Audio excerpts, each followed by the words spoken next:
ನಮಸ್ಕಾರ ಸ್ನೇಹಿತರೆ, ಈ ಸಂಚಿಕೆಗೆ ನಿಮಗೆ ಆದರದ ಸ್ವಾಗತ. ಈಗ ನಾವು ಕ್ರಿಸ್ಟಲ್ ಅನ್ನ ಹೇಗೆ ಉಪಯೋಗಿಸ್ಬೇಕು,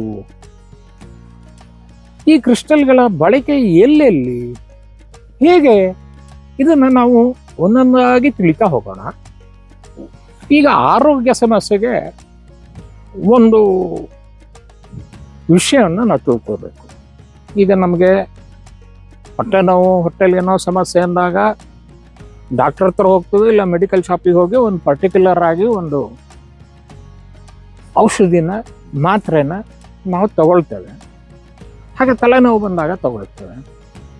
ಅದೇ ರೀತಿ ನಾವು ಈ ಕ್ರಿಸ್ಟಲ್ ಪಟ್ಟಿಲಿ ನೋಡಿದಾಗ ಹೊಟ್ಟೆಗೆ ಸಂಬಂಧಪಟ್ಟ ಹಾಗೆ ಸಿಟ್ರಿನ್ ಅಥವಾ ನಮ್ಮ ತಲೆನೋವಿಗೆ ಸಂಬಂಧಪಟ್ಟ ಹಾಗೆ ನಾವು ಅಮೆಥಿಸ್ಟ್ ಬಳಸಬೇಕು ಹೇಳ್ತೀವಿ. ಸೊ ಹಾಗಾದರೆ ಇದು ಹೇಗೆ? ಈಗ ನಂಗೆ ತಲೆನೋವು ಬಂದಿದೆ ಅಂದ ತಕ್ಷಣ ಹೋಗೋದು, ಒಂದು ಅಮೆಥಿಸ್ಟ್ ತಗೊಳ್ಳೋದು, ಹಾಕಿ ಗುದ್ದೋದು. ಯಾಕೆಂದ್ರೆ ಅದು ಕಲ್ಲಲ್ಲ, ಹಾಗೆ ತಿನ್ನೋಕ್ಕಾಗಲ್ಲ. ಅದನ್ನು ಪುಡಿ ಮಾಡೋದು, ಅದನ್ನು ತಿನ್ನೋದು. ಹೊಟ್ಟೆ ನೋವು ಬಂದಾಗ ಸಿಟ್ರಿನನ್ನು ತಗೊಳ್ಳೋದು, ಕುಟ್ಟೋದು, ಪುಡಿ ಮಾಡೋದು, ತಿನ್ನೋದು. ಕಮ್ಮಿ ಆಗತ್ತಾ? ಕಮ್ಮಿ ಆಗತ್ತೆ, ಹೆಚ್ಚು ಕಮ್ಮಿ. ಸೊ ಹಾಗಾಗಿ ಈ ಕ್ರಿಸ್ಟಲ್ಗಳ ಬಳಕೆಗೂ ಬೇರೆ ರೀತಿಯ ಬಳಕೆಗೂ ಒಂದು ವ್ಯತ್ಯಾಸ ಇದೆ. ಇದು ಹೇಗೆ ಕೆಲಸ ಮಾಡುತ್ತೆ ಅಂತಂದ್ರೆ, ಇದು ನಮ್ಮ ಶಕ್ತಿ ಕಾಯದ ಮೇಲೆ ಕೆಲಸ ಮಾಡುವಂಥದ್ದು. ಇದು ನೇರವಾಗಿ ನಮ್ಮ ಹೊಟ್ಟೆ ಒಳಗಡೆಗೆ ಜೀರ್ಣಕ್ರಿಯೆಗೆ ಸೇರಿಸಿ ಬರಬೇಕಾ? ಅದಕ್ಕೂ ಮಾರ್ಗ ಇದೆ. ಅದನ್ನ ಮುಂದಿನ ಸಂಚಿಕೆಯಲ್ಲಿ ನಾನು ಹೇಳ್ತೇನೆ.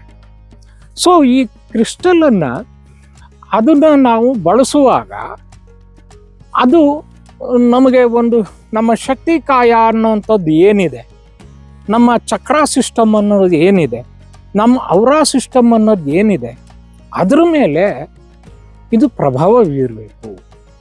ಹಾಗಾಗಿನೇ ನಾವು ಕ್ರಿಸ್ಟಲನ್ನು ಪರ್ಟಿಕ್ಯುಲರ್ ಆಗಿ ಇಂಥದಕ್ಕೆ ಇಂಥದೇ ಕ್ರಿಸ್ಟಲನ್ನು ಪಟ್ಟಿ ರೆಡಿಮೇಡ್ ನಮಗೆ ಸಿಗ್ತವೆ. ಸೊ ಅದಕ್ಕೆ ಸಂಬಂಧಪಟ್ಟ ಹಾಗೆ ನಾವು ತಗೊಳ್ಬೇಕಾಗತ್ತೆ. ಈ ಬೆಳಕು ಅನ್ನೋವಂಥದ್ದು, ಸೂರ್ಯ ಅನ್ನೋವಂಥದ್ದು ಎಲ್ಲ ಬಣ್ಣಗಳ ಮೂಲ ಸೂರ್ಯ. ಅವನಿಂದ ಬರ್ತಕ್ಕಂಥದ್ದು ಏನು ಕಿರಣಗಳಿದೆ ಅದನ್ನು ನಾವು ನಮ್ಮ ಶಾಲಾ ದಿನಗಳಲ್ಲಿ ಪ್ರಿಸ್ಮ್ ಪ್ರಯೋಗ ಮಾಡಿ ವಿಬ್ಗಯಾರನ್ನು ನೋಡಿದ್ದೀವಿ. 7 ಬಣ್ಣಗಳು ನಮಗೆ ಬರುತ್ತೆ. ಸೊ ವಿಬ್ಗಯಾರ್ ಯಾರು ಕಂಡುಹಿಡಿದ್ರು ಅಂತ ಹೇಳಿ ನೀವು ಒಂದು ಪ್ರಶ್ನೆ ನಿಮಗೆ ಹುಟ್ಟಬಹುದು. ವಿಬ್ಗಯಾರ್ ಕಂಡುಹಿಡಿದವರು ನಮ್ಮ ಭಾರತೀಯರೇ. ಹೇಗೆ ನೋಡಿ, ನಮ್ಮ ಚಕ್ರ ವ್ಯವಸ್ಥೆ ಇದೆ. ಈ ಚಕ್ರ ವ್ಯವಸ್ಥೆಯಲ್ಲಿ ನಮಗೆ ವೈಲೆಟ್ದಿಂದ ಶುರುವಾಗಿ ರೆಡ್ ಹೊರಗಡೆಗೆ ನಾವು ಬಳಸ್ತಕ್ಕಂತಹ ಏನು ಬಣ್ಣಗಳಿದೆ, ಅದು ಹೇಗೆ ಪ್ರಿಸಮ್ನಲ್ಲಿ ನೈಸರ್ಗಿಕವಾಗಿ ಸೂರ್ಯನಿಂದ ಬರ್ತಕ್ಕಂತಹ ಕಿರಣಗಳನ್ನ ಯಾವ ರೀತಿ ಅದು ಪರಿವರ್ತನೆ ಹೊಂದಿ 7 ಬಣ್ಣಗಳನ್ನಾಗಿ ಮಾಡುತ್ತೋ, ಹಾಗೇನೆ ಆ 7 ಚಕ್ರಗಳಿಗೂ ಕೂಡ ಒಂದು ನಿರ್ದಿಷ್ಟವಾಗಿರ್ತಕ್ಕಂಥ ಬಣ್ಣಗಳನ್ನ ನಾವು ಕೊಟ್ಟಿದ್ದೇವೆ. ಹಾಗಾಗಿ ಇಲ್ಲಿ ಒಂದಷ್ಟು ಗೊಂದಲಗಳಿದ್ದಾವೆ. ಈ ಗೊಂದಲಗಳನ್ನ ನಾವು ಪರಿಹಾರ ಮಾಡಿಕೊಳ್ಳೋದು ಬಹಳ ಮುಖ್ಯ ಇದೆ. ಈಗ ನಾವು ಇಂಥ ಚಕ್ರಕ್ಕೆ ಇಂಥದೇ ಕ್ರಿಸ್ಟಲ್ ಅನ್ನು ಉಪಯೋಗಿಸ್ಬೇಕಾ? ಓಕೆ, ಆಯಾ ಚಕ್ರಕ್ಕೆ ಸಂಬಂಧಪಟ್ಟಿರೋ ಹಾಗೆ ಆಯಾ ಕ್ರಿಸ್ಟಲ್ ಅನ್ನು ಬಳಸೋದು ಒಂದು ಕ್ರಮ. ಆದರೆ ಅದಕ್ಕೂ ಹೆಚ್ಚಿನ ವಿಷಯಗಳು ಇದರಲ್ಲಿ ಅಡಕವಾಗಿದೆ. ಹೇಗೆ ನಾವು ಅಮೆಥಿಸ್ಟನ್ನಾಗಲಿ, ಸಿಟ್ರಿನನ್ನಾಗಲಿ ಅಥವಾ ಜೇಡನ್ನಾಗಲಿ, ಯಾವುದನ್ನೇ ಆಗಲಿ ನೇರವಾಗಿ ನಾವು ಇನ್ಟೇಕ್ ಮಾಡಲಿಕ್ಕೆ ಬರೋದಿಲ್ಲ.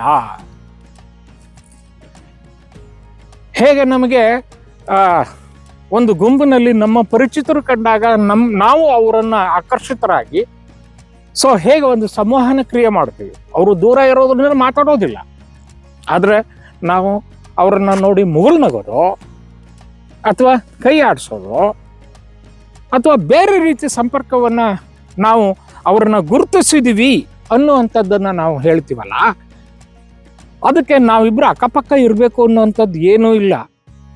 ನಮ್ಮ ಕಣ್ಣಿಗೆ ಗೋಚರ ಆಗ್ತಕ್ಕಂಥ ದೂರದಲ್ಲಿದ್ರೂ ಕೂಡ ಅವರು ನಮ್ಮ ಆತ್ಮೀಯರು ಅಥವಾ ಅವ್ರು ನಮಗೆ ಬೇಕಾದವರು ಅನ್ನೋದನ್ನ ನಾವು ಗುರುತು ಮಾಡ್ತೀವಿ. ಸೊ ಈ ರೀತಿಯ ಸಂಬಂಧಗಳು ನಾವು ಈ ಶಕ್ತಿಯ ವಿಷಯದಲ್ಲಿ ಅಥವಾ ಎನರ್ಜಿ ವರ್ಕಲ್ಲಿ ಅಥವಾ ಈ ಹೀಲಿಂಗ್ನಲ್ಲಿ ನಾವು ಇದನ್ನ ಬಳಸ್ಕೊಳ್ತೇವೆ. ಆ ಬಳಕೆಯನ್ನ ಮಾಡೋದು ಕೂಡ ಬಹಳ ಮುಖ್ಯವಾಗಿರುತ್ತೆ. ಅದಕ್ಕಾಗಿ ನಾವು ಇದರ ಒಂದು ಹಂತಕ್ಕೆ ನಾವು ಇಳಿಯೋದು ಬಹಳ ಮುಖ್ಯ. ಆ ಹಂತ ಮುಂದಿನ ದಿನಗಳಲ್ಲಿ ಬರುತ್ತೆ. ಸೊ ಅಲ್ಲಿವರೆಗೂ ನಿಮ್ಮ ಪ್ರೋತ್ಸಾಹ ಇದೇ ರೀತಿ ಇರಲಿ. ಬರ್ತೇನೆ ಸ್ನೇಹಿತರೆ, ನಮಸ್ಕಾರ.